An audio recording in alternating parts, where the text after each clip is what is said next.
একটি রাজনৈতিক দল পরিবর্তনের পথে বাধা হয়ে দাঁড়িয়েছে। ৩১ দফার কথা বলে ভোটারদের সাথে প্রতারণা করছে দলটির নেতারা। বিএনপিকে ইঙ্গিত করে এমন মন্তব্য করেছেন এনসিপির আহ্বায়ক নাহিদ ইসলাম।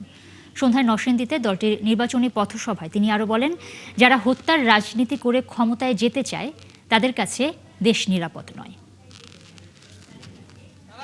ফ্যাসিবাদী আমলে ৩১ দফা দিয়ে রাষ্ট্র সংস্কারের প্রতিশ্রুতি দিয়েছিল জনগণের কাছে, কিন্তু ৫ই আগস্টের পরে দেখলাম তাদের সেই প্রতিশ্রুতি নাই, বরং তারা জাতির সাথে প্রতারণা করে সকল সংস্কারের বিরুদ্ধে নোট অফ ডিসেন্ট দিয়েছে।